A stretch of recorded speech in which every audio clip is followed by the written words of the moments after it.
Hello student, कैसे हैं आप? आई होप आप बहुत अच्छे होंगे। और आज जो है आपके फिजिक्स का जो रियल पेपर है उसका एनालिसिस लेके मैं आपके बीच आया हूं। आपका फिजिक्स का जो पेपर है हो गया है। फिजिक्स का ओवरऑल एनालिसिस देखें हम तो अच्छा पेपर था, पर वस्तुनिष्ठ की हम बात करें तो थोड़ा आपको परेशान करने वाले वस्तुनिष्ठ आए थे। तो वस्तुनिष्ठ के जो आंसर है मैं आपके बीच लेके आया हूँ ताकि आपकी जो मेहनत है वो थोड़ी कम हो जाए और नेक्स्ट पेपर जो है आप उसकी तैयारी कर पाएँ। तो जो हम हैं फिजिक्स का जो पेपर है उसके वस्तुनिष्ठ जो हम देखेंगे। आइए फिजिक्स के वस्तुनिष्ठ हम देख लेते हैं। सबसे पहले वस्तुनिष्ठ की अगर मैं बात करूं, प्रत्येक प्रश्न में दिए गए विकल्पों में से सही विकल्प आपको चुनकर लिखना है। पहला आपका धारा घनत्व का ऐसा ही मात्रक है तो एम्पियर मीटर स्क्वायर हो जाएगा। शुद्ध संधारित्र युक्त प्रत्यावर्ती परिपथ में प्रवाहित धारा एवं आरोपित वोल्ट के मध्य जो कलांतर है तो वो हो जाएगा आपका π/2। भाभा परमाणु अनुसंधान केंद्र ये है आपका मुंबई। बहुत सारे बच्चों का ये गलत हुआ है। जर्मेनियम अर्धचालक में वर्जित ऊर्जा अंतराल की अगर बात की जाए तो ये है आपका 0.72 इलेक्ट्रॉन वोल्ट। किसी उपकरण का उपयोग दृष्टिकारी के रूप में किया जाता है तो संधि डायोड का जो उपयोग है वो दृष्टिकारी के रूप में या दृष्टिकरण के रूप में किया जाता है। दूरदर्शी में नेत्रिका की फोकस दूरी अभिदर्शक की फोकस दूरी, तो यहाँ पे देखिए तो दूरदर्शी में नेत्रिका की जो फोकस दूरी अभिदर्शक की फोकस दूरी से क्या होती है, कम होती हैं। एक न्यूट्रॉन का द्रव्यमान की अगर बात की जाए तो ये होता है 1.67 × 10⁻⁻27 किलोग्राम। तो ये आपके ऑब्जेक्टिव जो हैं इस प्रकार से थे। ऑब्जेक्टिव का हल हमने देखा। अब हम चलते हैं आगे बढ़ते हैं। अब देख लेते हैं रिक्त स्थान। रिक्त स्थानों की बात करें तो आदर्श प्रेरकत्व का ओमी प्रतिरोध जो 0 होता है। दिष्ट धारा की आवृत्ति है 0 हर्ट्ज। सबसे अधिक आवृत्ति की विद्युत चुंबकीय तरंग की बात करें तो गामा किरणें हैं। प्रकाश तरंगों की आवृत्ति की बात की जाए तो 10⁻14 हर्ट्ज कोटि की होती हैं। प्रकाश का वेग विरल माध्यम से सघन माध्यम में जाने पर कम होता है। चुंबकीय क्षेत्र एक सदिश राशि होते हैं और शंट के उपयोग से धारामापी का प्रतिरोध क्या हो जाता है, कम हो जाता है। अब चलते हैं हम सत्य असत्य पे। सत्य असत्य की अगर बात करूँ मैं तो अवरक्त तरंगों की खोज वैज्ञानिक रिटर ने की थी, ये असत्य है।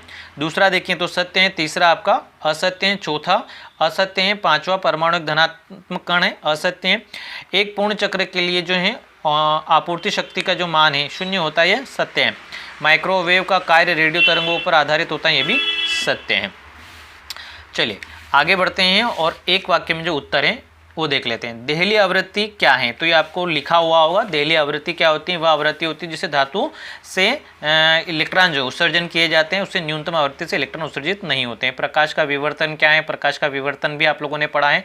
जो प्रकाश जो है अपने मार्ग से मुड़ जाता है या विचलित हो जाता है, जो घटनाएं प्रकाश का विवर्तन कहलाती हैं। यानी सूक्ष्म जो छिद्र हैं उससे प्रकाश गुजरा जाए तो अपने मार्ग से विचलित हो जाता है। लेंस की क्षमता का मात्रक डायोप्टर होता है।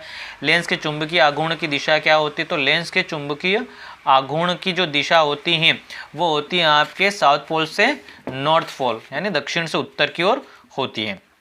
आगे हम बात कर लेते हैं धारामापी को वोल्टमीटर में कैसे परिवर्तित किया जाता है। तो उच्च प्रतिरोध जो इसमें श्रेणी क्रम में यदि जोड़ दिया जाए तो धारामापी वोल्टमीटर में परिवर्तित हो जाता है।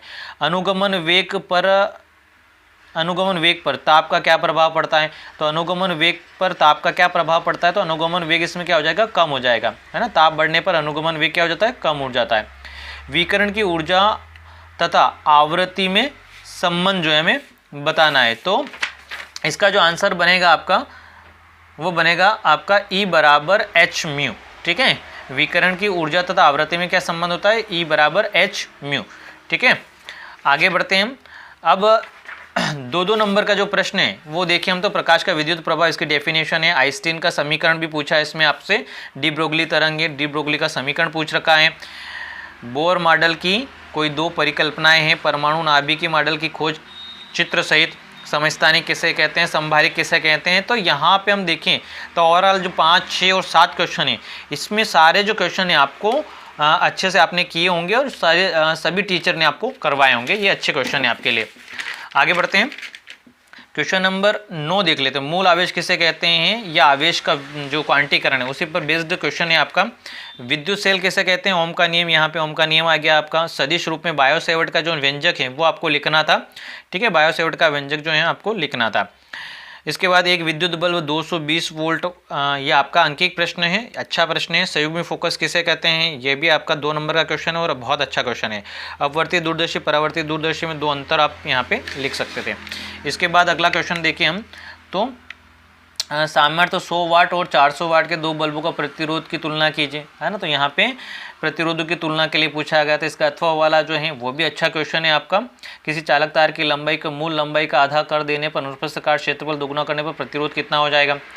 उसके बाद जो नीचे आपके फोकस ओबियो लेंस है उसकी कांच का जो अपवर्तनांक ज्ञात करना था। तो दोनों क्वेश्चन है। गास के नियम का कूलाम के स्थिर विद्युत व्युत्क्रम वर्ग के नियम की जो निगमन है वो यहाँ पे आपको पूछा गया था गास के नियम के द्वारा। तो ये भी अच्छा क्वेश्चन था आपका। किसी चालक की धारिता से आपके समय चालक की धारिता को प्रभावित करने वाले कारक, विद्युत वाहक बल तथा विभवांतर में कोई 3 अंतर, या किसी चालक के प्रतिरोध और विशिष्ट प्रतिरोध में अंतर। तो सारे जो क्वेश्चन हम देखें तो काफ़ी अच्छे क्वेश्चन आपके थे। निर्जड़ चालक बाह्य चालक में अंतर आ गया, बहुत अच्छा क्वेश्चन था। पीएन संधि डायोड आ गया पूर्ण तरंग दृष्टिकारी के रूप में। प्रिज्म के पदार्थ के अपवर्तनांक का जो फॉर्मूला था वो आपका आ गया। पतले लेंस के लिए लेंस निर्माता फॉर्मूला जो है वो आपके लिए आ गया। यहाँ पे देखिए हम तो स्वप्रेरकत्व किसे कहते हैं, परिणाम स्वप्रेरकत्व के लिए व्यंजक और ट्रांसफार्मर किसे कहते हैं, इसके सिद्धांत और होने वाली ऊर्जा क्षय को समझाएं। तो ओवरऑल आपके पेपर हम देखें तो बहुत अच्छा पेपर था। सिर्फ हम बात करें किसकी, वस्तुनिष्ठ की। वस्तुनिष्ठ की यदि हम बात कर लें, वस्तुनिष्ठ की बात करें तो वस्तुनिष्ठ जो है आपके लिए थोड़े से टफ रहे हैं। ओवरऑल जिसने बेसिक अच्छे से बहुत तैयार किया होगा वो अच्छा स्कोर कर पाएगा। ओवरऑल आपका बहुत अच्छा पेपर था।